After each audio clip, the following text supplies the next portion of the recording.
2022 का रण की TV 100 team पहुंची है आज रामनगर विधानसभा। रामनगर न सिर्फ भारत में बल्कि पूरे विश्व में विख्यात है, क्योंकि यहाँ पे यूनेस्को की धरोहर कॉर्बेट नेशनल पार्क भी है, साथ में माता गर्जिया का मंदिर भी है और बहुत ही प्राचीन पुरातत्व विभाग के कई यहाँ पे स्मारक और स्थल हैं और भारत का एक बहुत ही शानदार पर्यटकों का एक आकर्षण का केंद्र भी है रामनगर। यहाँ की राजनीति की बात करें तो राजनीतिक तौर पर भी यहाँ से पूर्व में भारतीय जनता पार्टी, कांग्रेस पार्टी या जो दूसरे कई दल हैं वो लगातार सक्रिय बन करके यहाँ पर काम करते रहे हैं। चूंकि सत्ता भारतीय जनता पार्टी की है, आज विधायक जी तो नहीं आए हैं लेकिन उनके सुपुत्र आए हैं। सबसे पहले तो मैं उनसे बात करूंगा क्योंकि उनसे मैं बहुत सारी बातें ये पूछूंगा। यहाँ पर कांग्रेस के रणजीत रावत जी भी हैं, यूकेडी से भी हैं, आम आदमी पार्टी से भी हैं। मैं सबसे पहले विधायक जी के सुपुत्र आए उनसे मैं बात करूंगा। क्या देखते हैं, 5 साल चूंकि पूरे होने वाले हैं, चुनाव फिर से आने वाले हैं, रामनगर में कितने विकास कार्य हुए हैं आप उनको एक बार बताइए। धन्यवाद पत्रकार महोदय, जो आपने यहाँ पर हमको आमंत्रित किया और जनता से रूबरू कराने का एक मौका दिया। विकास कार्यों को लेकर अगर आप यहाँ पर बात करेंगे तो पिछले 5 वर्षों में अनगिनत कार्य हुए हैं। लगभग मोटा मोटा मैं आपको बता देना चाहूँगा कि पूरी विधानसभा में 400 करोड़ से अधिक के काम हुए हैं। और अगर आप पर्यटन नगरी के बारे में बात करेंगे, कॉर्बेट को लेकर बात करते हैं, तो हमने रोजगार के अवसर यहाँ पर कई खोले हैं, जिसमें नए जोन, जिसमें सफारी ज़्यादा से ज़्यादा हो, नए गेट खोले हुए हैं। और अभी माननीय मोदी जी भी आने वाले हैं, नई योजनाओं का भी वो यहाँ पर शिलान्यास करेंगे। नहीं, मोदी जी तो अभी आने वाले हैं आपके 30 तारीख के दौरे में, वो चुनावी दौरा है। मैं पूछ रहा हूँ कि 5 साल से विधायक जी, चूंकि आपके पिताजी विधायक हैं, उन्होंने ऐसे कितने काम किए हैं जो रामनगर की जनता के जनहित के लिए किए हैं? हाँ, मैं वही बता रहा हूँ कि अभी मैंने इससे पहले आपको यही बताया कि 400 करोड़ की योजनाओं का यहाँ पर अभी तक धरातल पर काम हुआ है। और जिसके समक्ष आपके ठीक सामने आपका दिख रहा है यहाँ पर जो बाईपास पुल है, एक सबसे बड़ा पुल यहाँ पर एक है। और उसके चलते ही कई सैकड़ों जो यहाँ पर योजनाएं अपने नमामि गंगे के तहत कई फिल्टर प्लांट योजनाएं यहाँ पर लगी हुई हैं। ऐसी कई योजनाएं हैं। निश्चित तौर पर अगर देखा जाए तो सरकार के बाद मुख्य जो विपक्षी दल है वो यहाँ पर कांग्रेस है और निश्चित तौर पर सरकार को आईना दिखाने का काम भी विपक्ष का होता है। रणजीत रावत जी कार्यकारी अध्यक्ष और पूर्व में कहीं ना कहीं सक्रियता भी आपकी इस प्रदेश में जबरदस्त तरीके से रही है। आप रामनगर में, अभी विधायक जी के सुपुत्र ने बताया कि रामनगर विधानसभा में काफी अच्छे काम किए गए हैं, आपका क्या कुछ कहना है? जो कहा है 400 करोड़, तो वो तो आग दूरबीन लेके भी ढूंढेंगे तो कहीं मिलेगा नहीं, क्योंकि हमने इस बार बरसात में यहाँ की सारी सड़कों में धान की रोपाई का कार्यक्रम चलाया है। जो गड्ढे हो गए थे उनमें धान रोपे गए हैं, आज भी वो गड्ढे वैसे ही हैं। हाँ, कुछ रोडें जो कांग्रेस के शासन में हॉट मिक्स बनाई गई थी, उनमें जो अब टूट गई थी, उनके गड्ढों को प्रीमिक्स से भरा गया है। उनमें हॉट मिक्स नहीं किया गया, गड्ढों को भी प्रीमिक्स से भरने का काम किया गया है। जिस पुल की बात हो रही है, हमारे बाएं हाथ पे पुल है, ये 2007 में जब खंडूरी जी की सरकार बनी थी तब इसका शिलान्यास हुआ था और 13 साल बाद ये पुल जो है पूरा हुआ है। अगर इसे विकास कहा जाता है और विकास की ये रफ्तार है तो भारत का भगवान ही मालिक है। अभी आप सुन रहे थे कि किस तरीके से भारतीय जनता पार्टी के जो समर्थक हैं उन्होंने ये कहा कि कहीं ना कहीं आप विकास कार्य हुए हैं। आपने रणजीत रावत जी को भी सुना जिन्होंने कहा कि जितनी भी चीजें थी वो सारी चीजें जो है ना वो दूरबीन से देखने की जरूरत है, क्योंकि आम आदमी पार्टी इस उत्तराखंड प्रदेश में अपनी राजनीतिक जमीन तलाश कर रही है। आप बताएं, अभी आपने बीजेपी को भी सुना और कांग्रेस को भी सुना, आम आदमी पार्टी जनता के बीच क्या कुछ नए नजरिए लेकर के जा रही है? देखिए, आम आदमी पार्टी के पास सबसे बड़ा जो विजन है वो है मूलभूत सुविधाओं का। अच्छी शिक्षा, अच्छा स्वास्थ्य, बिजली, पानी, रोजगार मुहैया कराना, जो 21 सालों से कांग्रेस और बीजेपी ने लोगों को वंचित रखा है। तो निश्चित रूप से इस बार आम आदमी पार्टी को लोग मौका दे रहे हैं और आम आदमी पार्टी का कार्य करने का तरीका दोनों पार्टियों से भिन्न है। आम आदमी पार्टी काम के लिए जानी जाती है और कांग्रेस बीजेपी सिर्फ जो है जुमलेबाजी और कहीं ना कहीं जो है कि धार्मिक वाली बातों पर चुनाव लड़ती है। कांग्रेस प्रभारी देवेंद्र यादव ने आम आदमी पार्टी को भारतीय जनता पार्टी की बी टीम कहा था। देखिए, आम आदमी पार्टी ए टीम बनने जा रही है। कल आपने देखा चंडीगढ़ में बहुत शानदार जीत आम आदमी पार्टी ने की है और बी टीम बीजेपी है और सी टीम कांग्रेस है। बी और सी टीम हो सकती है, हम तो ए टीम है। उत्तराखंड की बहुत ही पुरानी पार्टी यूकेडी, उसके नेता भी यहाँ पर मौजूद हैं। सर, यूकेडी हालांकि उत्तराखंड में जिस तरह से काम करना चाहिए था आज धरातल पर उतना नहीं दिख रही है, लेकिन फिर भी कुछ ना कुछ अवशेष के तौर पर भी सही यूकेडी के लोग अभी तक काम कर रहे हैं। आप कैसे देखते हैं? आम आदमी पार्टी की भी है, कांग्रेस भी है, बीजेपी भी है। यहाँ विगत कई वर्षों से हम देख रहे हैं, जब से उत्तराखंड पृथक हुआ 21 वर्ष हो गए, राष्ट्रीय दल के लोग हमें हमेशा उत्तराखंडियों को ठगते आए हैं, उनके साथ छल करते आए हैं और बड़े बड़े लोग लुभावन वो दिखा करके और हमारी जनता को हमेशा ठगते आए हैं। इस रामनगर की जहां तक मैं बात करता हूं, कम से कम इस रामनगर बस अड्डे का 10 बार 20 बार उद्घाटन करने आ गए, आज तक उसका कुछ नहीं हुआ।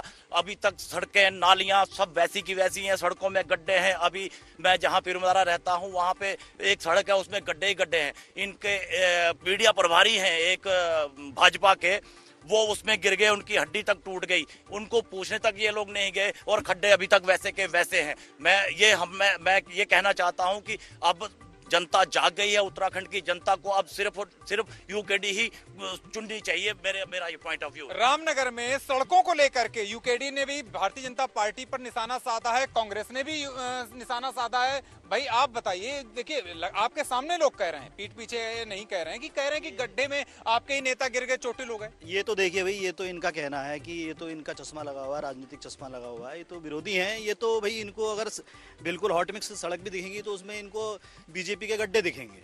ये तो कांग्रेस के और अन्य विरोधी दलों के उसके चश्मा लगाए हुए हैं, तो उसकी बातें कर रहे हैं। अगर आम जनता से आप पूछेंगे तो बता सकते हैं कि कितने विकास कार्य हुए। आम जनता से पूछेंगे तो बताएंगे कितने विकास कार्य हुए हैं। सर, अभी हाल ही में चूंकि आम आदमी पार्टी ने पंजाब क्षेत्र में जिस तरह की अभी ने रिजल्ट जो परिणाम आए हैं, तो उससे कहीं ना कहीं ऐसा तो नहीं कि आम आदमी पार्टी के जो उत्साहवर्धन में उत्तराखंड के लिए भी कहीं ना कहीं बढ़ोतरी हो गई हो?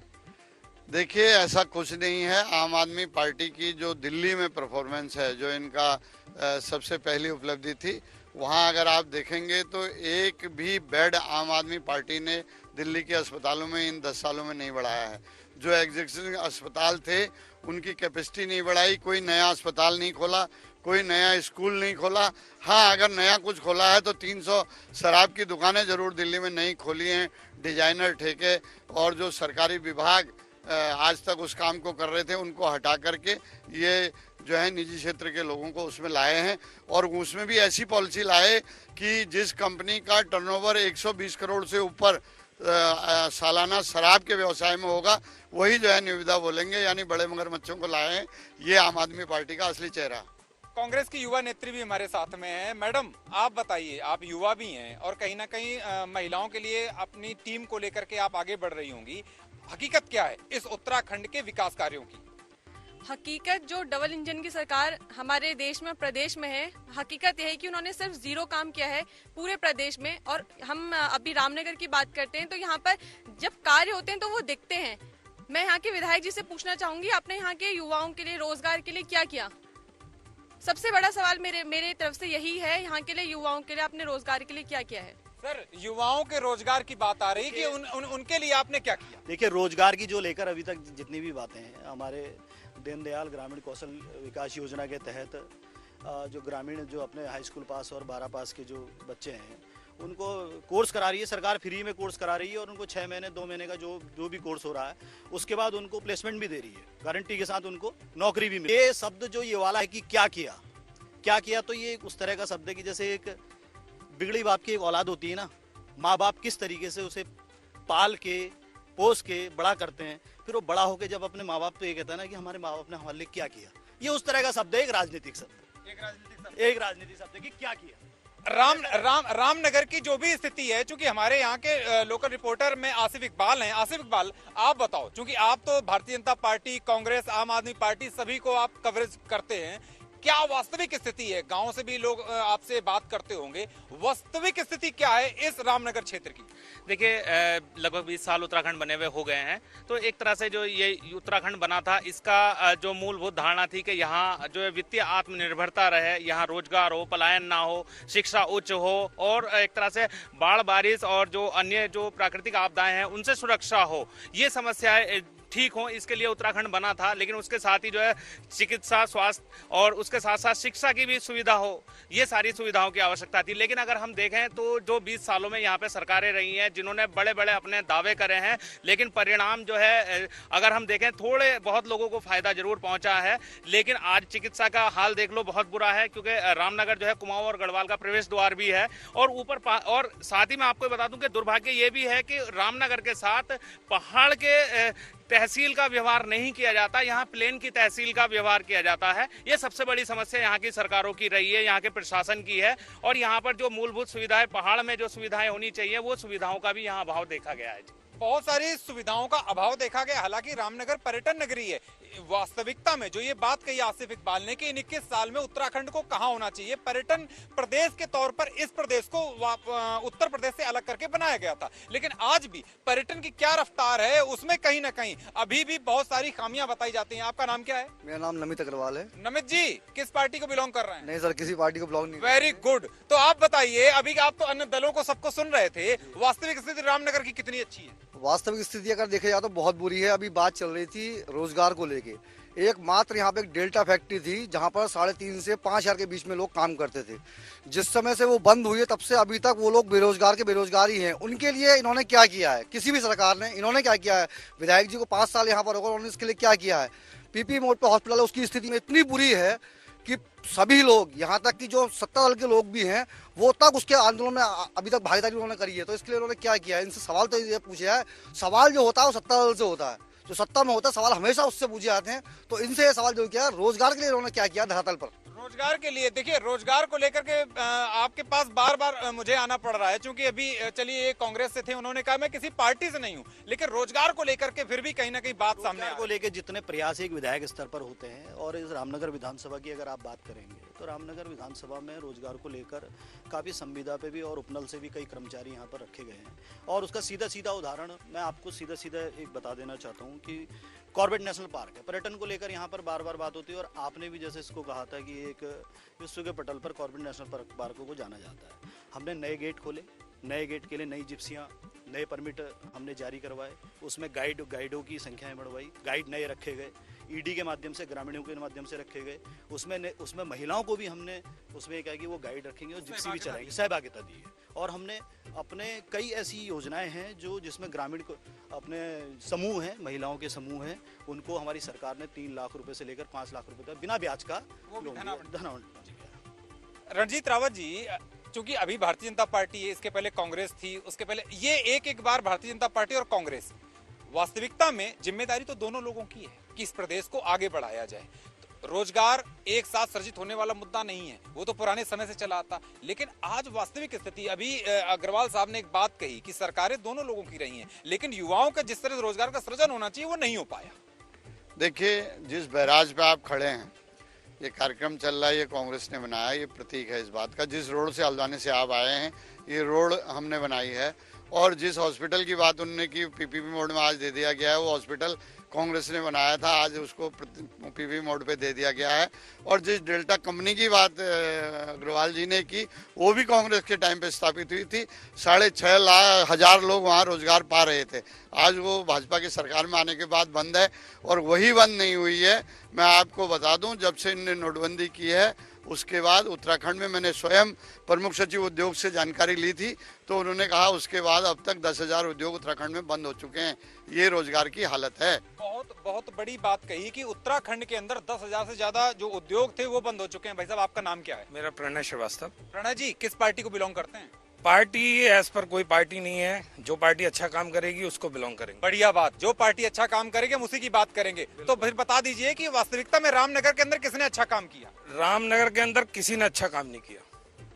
क्या मुद्दे हैं रामनगर के अंदर? विकास का मुद्दा तो जो है वो तो पूरे प्रदेश में हर एक ने बोला जी, रोजगार, पर्यटन, ये तो हर एक का। लेकिन जो ज्वलंत मुद्दे रामनगर, पर्टिकुलर रामनगर विधानसभा के हैं, उस ज्वलंत मुद्दे पे 2016 में एक बहुत बड़ा आंदोलन रामनगर में 100 दिन का हुआ था, जिसे नाम दिया गया था हमारी मालिकाना हक। क्योंकि रामनगर की विधानसभा और रामनगर पर्टिकुलर शहर जो है वो लगभग 80% अवैध, नजूल और कब्जेदारी पे है। उस बात को लेके एक आंदोलन किया गया था, लगभग 100 दिन का चला था, और उस आंदोलन से जुड़े हुए प्रमुख लोग यहाँ पे मौजूद हैं, जो बाद में जाके सत्ताधारी दल की गोद में बैठ गए। उन्होंने उस काम को आगे नहीं बढ़ाया। जो उस समय कांग्रेस की सरकार थी, माननीय रंजीत रावत जी यहाँ पे मौजूद हैं, इनकी सरकार का हमने पुतला फूका, इनके विरोध किया, और उसके बावजूद उस आंदोलन को समाप्त करने में रंजीत रावत जी ही आगे आए। उन्होंने जूस पिला के इस आंदोलन को समाप्ति करी, और जो व्यक्ति यहाँ पे मौजूद हैं इस वक्त, उनको भी और उनके साथियों को जूस पिला के इस आंदोलन को समाप्त किया गया। तो जूस तो पिला दिया गया, लेकिन अभी तक मुद्दा शांत नहीं हुआ। शांत नहीं हुआ। उन्होंने इस जमीन को, जो रामनगर की जो मेन भरतपुरी, दुर्गापुरी और दुर्गापुरी पंपापुरी का जो मुद्दा था, उसे इन्होंने ये कहा कि भाई ये जमीन वर्गीकृत नहीं है, उसे 10 कौ में वर्गीकृत किया। उसके बाद सत्ता परिवर्तन हो गया। उसके बाद जिस पार्टी दल में उस आंदोलन को करने वाले बैठ गए गोद में, उन्होंने कहा जी हम इस काम को कराएंगे। वो आज तक वो काम वहीं का वहीं अटका। आज तक वो काम वहीं का वहीं रखा हुआ है। रंजीत रावत जी, मैं आपके पास फिर से आऊंगा, उनसे भी सवाल करूंगा। आप कह रहे थे कि मैं इसका जवाब मैं देता हूं, आप दीजिए। जिस आंदोलन की बात श्रीवास्तव जी ने की है, उसको मैंने जुलूस पिला के समाप्ति नहीं कराया था, बल्कि उसका जियो भी करा दिया था, वर्ग 1 से वर्ग 10 कौ तक का, और उनके रेट निर्धारित किए थे, और उस समय लोग उसको करा नहीं पाए। कुछ लोगों ने कराए हैं फ्री होल्ड, कुछ बाकी ज़्यादातर लोग नहीं करा पाए, और जो सत्ता परिवर्तन हो गया उसी समय, तो उन्होंने उस जियो को कैंसिल कर दिया। एक मज़ेदार बात मैं कहना चाहूँगा, उस समय जो नजुल का भी उन्होंने जिक्र किया, नजुल के फ्री होल्ड का रेट आया था 3000 रुपया स्क्वायर मीटर, और अब जो इस समय वर्तमान सरकार है, उन्होंने जो अभी जियो किया है, उसमें जो रेट आया है, वो जो वैध हैं जिनकी लीज है, वो तो आया है 13,000, और जो अवैध हैं जिनकी लीज खत्म हो गई है, जो बिना लीज के बैठे हैं, उनका आया है 21,000 रुपया। तो ये फर्क है, इस फर्क को जरूर जानना चाहिए। अगर इस फर्क को हम नहीं चिन्हित करेंगे, उसका श्रेय क्रेडिट या डेबिट नहीं देंगे, तो वो नाइंसाफी हो। बहुत बड़ी बात है। नजूल का मुद्दा इस पूरे प्रदेश का जितना भी तराई का क्षेत्र है, वहां पर नजूल का मुद्दा बहुत छाया रहा।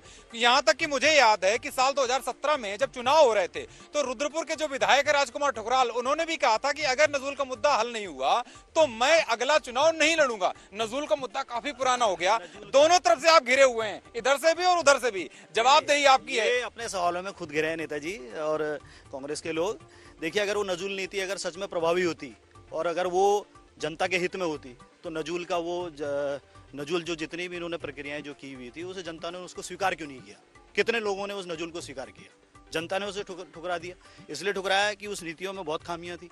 भारतीय जनता पार्टी की सरकार ने उसे सही करने की कोशिश करी, और आज वो बहुत हद तक एक सही स्टेज पर आ चुका है कि नजूल को ठीक ठाक जगह पर आ चुका है कि उसका लाभ जनता को मिले। और सुप्रीम कोर्ट का भी कुछ आदेश आया हुआ है, और जल्द ही नजूल की जो प्रक्रिया है वो आसान हो जाएगी। और एक चीज और, इसके साथ में एक चीज और बता देना चाहता हूँ। अब ये चीज है ना कि देखो, विपक्ष है सारा, हम तो यहाँ पे बैठे हैं, बाकी तो ये सारे विपक्ष हैं। कोई कहे कि मैं पार्टी में इसमें नहीं हूँ, उसमें नहीं हूँ, सब ये एक ही पार्टी में है, भाजपा के खिलाफ है सब लोग।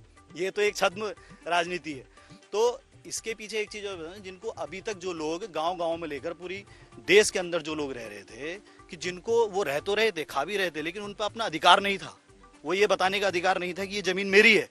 नरेंद्र मोदी जी ने उसको देखा, समझा, हमारे देश के प्रधानमंत्री जी ने उस पर मालिकाना हक इश्यू कर दिया है, और शासन उसको, और शासन के जितने भी राजस्व के लोग हैं, सारे पट्टे उनके नाम के किए जा रहे हैं, उनके रजिस्ट्री की जा रही है, और वो मालिकाना हक उन्हें मिल चुका है। चलिए ठीक है, मैं मान रहा हूँ कि मैं मान रहा हूँ विधानसभा के अंदर 2500 लोग, 2500-2500 लोग कम से कम ऐसे हैं जिन्हें मालिकाना हक मिलने जा रहा है। चलिए मैं मान रहा हूँ आपकी बात, लेकिन अभी रंजीत रावत जी ने एक बात और भी कही है। उन्होंने ये कहा कि जो दाम थे वो आम आदमी के दाम कहीं ज्यादा हाइप हो गए, 13,000, 21,000। इसका क्या? ये तो ऐसा है, देखिए विपक्ष में बैठे हैं, मैं पहले ही कह रहा हूँ, देखिए ये तो चश्मा एक कांग्रेस का लगा हुआ है, विपक्ष का लगा हुआ है। ये तो कुछ ना कुछ बताना है भाई कि ये महंगाई है और ये सारी चीजें हैं। ये तो इनका विपक्ष का काम है, ये कहने के लिए, ये कहना कि ये करना है, वो करना है। लेकिन देखिए, इतनी सुविधाएं माननीय नरेंद्र मोदी जी ने दी हैं। घर घर फ्री का सिलेंडर दिया हुआ है, और हर घर जल हर नल क्या कहते हैं, घर घर पानी पहुंचाया है। सौभाग्य योजना के तहत एक घर के लिए अगर 20 भी पोल लगे हैं विद्युत के लिए, तो उस घर में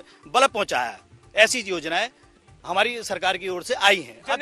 जनहित की कई योजनाओं को लेकर के अभी विधायक जी के सुपुत्र बात कर रहे थे, आप कुछ कहना चाहते थे, बीच में आप बोल रहा था कि 5 साल में जब कांग्रेस की सरकार गई 2017 में, और इनकी सरकार भाजपा की आई, तो इन्होंने पिछले 5 सालों में, आज फिर चुनाव आने को हैं, इस 5 सालों में जो वर्गीकृत कांग्रेस करके गई थी उस जमीन को, आज तक उस पर आगे अमल क्यों नहीं किया गया? आगे अमल क्यों नहीं किया गया? लेकिन आम आदमी पार्टी, आप सुन रहे थे, भारतीय जनता पार्टी को भी और कांग्रेस को भी, अब आप इसके बीच में अपनी सियासी जमीन तो तलाश करेंगे ही, तो आप भी बताओ कि असल में मुद्दा क्या है? देखिए, भारतीय जनता पार्टी और कांग्रेस इस प्रदेश के लिए उलझन है, दोनों के दोनों। मैं दोनों से पूछना चाहता हूं कि यहाँ तो नजूल का मुद्दा है, 24 बनग्रामों का अलग मुद्दा है। धारा, झिरना, कोठी रो में पक्की रजिस्ट्री के लोगों को विस्थापन किया गया था 21 साल पहले। आज दिन तक उनकी रजिस्ट्री नहीं है और आज उनके जो लोग हैं वो अपनी बिटिया की शादी के लिए, अपने मकान बनाने के लिए बैंक से लोन नहीं ले सकते हैं, कहीं से कर्जा नहीं ले सकते हैं। ये दोनों लोग 10-10 साल इन्होंने जो है इस प्रदेश की जनता को लूटने का काम किया। ये बताए कि आखिर धारा, झिरना, कोठी रो, लाल ढांग की जमीनों की रजिस्ट्रीकृत क्यों नहीं कर पाया? अग्रवाल साहब, चूंकि अब लास्ट सेगमेंट में हम जा रहे हैं, लास्ट में आपसे बात करूंगा। अभी आपने सारी चीजों को सुना, वास्तविकता में यहाँ पर विकास की स्थिति क्या है और अब आगे क्या होनी चाहिए उसके बारे में बताइए। इससे पहले एक सवाल है, बस सिर्फ एक सवाल ये है कि जब से कोरोना काल आया, कोविड का लॉकडाउन लगा, लॉकडाउन के बाद चीजें सस्ती होनी चाहिए थी या महंगी होनी चाहिए थी? डीजल महंगा हुआ, पेट्रोल महंगा हुआ, घर के खाने के सामान महंगे हुए, इस पे क्या किया सरकार ने? इसका जवाब चाहिए। रामनगर के मुद्दे को लेकर के क्या कुछ विकास की प्रक्रिया होनी चाहिए? विकास जो है वो हर स्तर पे होना चाहिए। यहाँ पे सबसे पहले तो हमारे जो नौजवान साथी बच्चे हैं उनके लिए स्टेडियम होने चाहिए, उनके लिए रोजगार के लिए कुछ ना कुछ इंडस्ट्री होनी चाहिए। जो डेल्टा की जो बात कर रहे हैं उसके लिए कई दिनों तक लोग आंदोलित रहे और उसके लिए भी कोई काम नहीं हुआ। मैं ये कहना चाह रहा हूँ कि यहाँ पे जो पीपीपी मोड़ है उसका भी बुरा हाल है। वहाँ एक क्या कहते हैं, अनट्रेंड जो नर्सें रखी हुई हैं, उनको इंजेक्शन तक लगाना नहीं आता है, उनको 2-2.5 हजार रुपए में उनको रखा हुआ है। मुद्दे बहुत सारे हैं। आप युवा हैं, आप क्या कहेंगे, यहाँ रामनगर में क्या कुछ होना चाहिए विकास का मुद्दा? विकास बहुत बड़ी समस्या है रामनगर में, विकास बहुत जरूरी है। हम चाहते हैं रामनगर में ज्यादा से ज्यादा विकास हो। रंजीत रावत जी, चलते चलते सिर्फ आपसे बात करूंगा, हकीकत में अभी क्या कुछ ऐसे काम बाकी रह गए जो रामनगर की जनता के लिए होने चाहिए? देखिए, आज तो मैंने कहा ना कि भारतीय जनता पार्टी की विफलताओं से जो सबसे बड़ी समस्या हो गई है, विकास तो नफेती में चले गया है। आज तो रोजगार और महंगाई जो है सबसे बड़ा इश्यू हो गया है। सबसे पहले रोजगार की व्यवस्था हो, महंगाई कम हो, ताकि लोग अपना पेट भर सकें और उसके बाद जो है हम विकास पर आए। आप बताइए क्या कुछ मुद्दा होना चाहिए विकास का? देखिए, सबसे बड़ा मुद्दा विकास का होना चाहिए। बच्चों के लिए स्टेडियम बनने चाहिए, मैं उनकी बात से सहमत हूँ। और हमारे अस्पताल में आप अभी चले जाओ, हमारा अस्पताल जो है अभी किसी के सर फट जाए तो सीधे हल्द्वानी लिख देंगे। रेफर सेंटर बन चुका है। मतलब स्वास्थ्य व्यवस्थाओं को मुक्ता होना चाहिए। आपसे भी चलते चलते सवाल करूंगा, कौन से ऐसे काम बाकी रह गए हैं कि अगर आगे मौका मिलेगा तो उनको पूरा कराएंगे? काम बहुत बाकी है, समस्याएं तो रहती हैं, बनी रहती हैं, हर किसी के आम जीवन में भी नहीं रहती। समस्याओं का निराकरण कभी नहीं होता, लेकिन समस्याओं का निराकरण करने वाला होना चाहिए और हम उसे करते हैं। और भारतीय जनता पार्टी की कथनी और करनी में कोई भी फर्क नहीं है, जो कहती है वो करती है। आप बताइए चलते चलते क्या कुछ विकास का मुद्दा होना चाहिए? देखिए, मैं तो भारतीय जनता पार्टी का कार्यकर्ता हूँ और रामनगर में विगत 5 सालों में काफ़ी विकास हमने यहाँ करा है और विकास निरंतर चलता रहता है। उसमें हम प्रयास जारी रखेंगे। आप भी भाई साहब चलते चलते बताइए कि वास्तविक मुद्दा, आपने तो काफी चीजें रखी, वास्तविक मुद्दा क्या है? वास्तविक मुद्दे 3 हैं जो पर्टिकुलर रामनगर विधानसभा पे लागू होते हैं। सबसे पहले अस्पताल, जिसे बेच दिया गया, बेचना ही कहेंगे, पीपीपी मोड पे दिया गया। दूसरा रोडवेज, 9 बार उद्घाटन हुआ, चाहे वो कांग्रेस की सरकार रही चाहे बीजेपी की सरकार रही, दोनों ने 9 बार उसके उद्घाटन किए। आज तक कांग्रेस को बस अड्डा नहीं बन पाया। तीसरा नजूल का मुद्दा, जिसे 5 साल की इनकी सरकार ने निस्तारित नहीं किया। आप बताएं सर, रामनगर को लेकर के विकास क्या होना चाहिए? पहले तो मैं विलंब से आया उसके लिए माफ़ी चाहता हूँ। आप लोगों का काफ़ी लंबे समय से चल रहा है और रामनगर के विकास की जहाँ तक बात है, विकास एक अनंत प्रक्रिया है और वर्तमान विधायक जी को रामनगर की नब्ज को टटोलना चाहिए। मेरा व्यक्तिगत, मैं किसी पे ना निंदा करता हूँ ना मैं क्रिटिसाइज करता हूँ, मेरा नेचर ही नहीं है। लेकिन उन्होंने 4.5 साल, जहाँ सबसे पहला मुद्दा रामनगर में अस्पताल का है, क्योंकि कॉर्बेट पार्क और गढ़वाल कुमाऊं का द्वार ये रिफर सेंटर के रूप में बन गया है और तिवारी जी ने स्वर्गीय रामदास जोशी जी के नाम पर इस अस्पताल को एक विख्यात, और जहां तक लोग कह रहे हैं कि 10 साल कांग्रेस ने क्या किया, 10 साल बीजेपी ने क्या किया, बीजेपी का तो मैं जवाब नहीं देता हूं। कांग्रेस ने एक इतना बड़ा इंफ्रास्ट्रक्चर खड़ा करके दे दिया उत्तराखंड के अंदर। आज लोगों को जो भी रोजगार मिल रहा है वो कांग्रेस नरेंद्र तिवारी जी की, स्वनामधनी नरेंद्र तिवारी की देन है। आज जो भी रोजगार मिल रहा है वो कांग्रेस की देन है। आसिफ, चलते चलते आपसे बात करूंगा। चलिए, मुद्दे हैं, चूंकि राजनीति है तो मुद्दे जरूर होंगे, लेकिन जनहित के मुद्दे कहां हैं और कितने होने चाहिए? देखिए, विकास का मुद्दा तो है सबसे मेन, उसके साथ साथ ही यहाँ की जो चिकित्सा सुविधा है, शिक्षा है और सड़कों का मुद्दा है, यहाँ का जो पलायन हो रहा है युवा वर्ग के लिए, ये सबसे मेन मुद्दे हैं। और इस बार सबने तय किया हुआ है, जनता बिल्कुल पूरी तरीके से जागरूक हो चुकी है, संचार क्रांति का युग है और ऐसे ही नेता को सरकार जनता चुनेगी और भेजेगी यहाँ से कि जो विकास कर सकता है पूरा एनालाइज करेगी, जिनके पुराने काम नए काम सब भविष्य को ध्यान में रखते हुए। बुद्धिजीवियों की भूमि है रामनगर और यहाँ से उम्मीद है कि एक अच्छा नेता ही यहाँ चुना जाएगा। राजनीति है तो मुद्दे जरूर होंगे, और अगर मुद्दे हैं तो कहीं ना कहीं जन सरोकार की भावना हर नेता में होनी चाहिए, चाहे वो किसी भी दल का प्रतिनिधित्व करता हो। रामनगर के लोग खुल करके बोले और बोलना भी चाहिए, क्योंकि टीवी 100 हर जन नेता की, हर जन आम नागरिक की आवाज बन करके इसको प्रसारित करता है। और आज रामनगर में लोगों ने अपने मन की बात कही। आगे फिर हम मिलेंगे अगली विधानसभा में, तब तक के लिए दीजिए हमें इजाजत।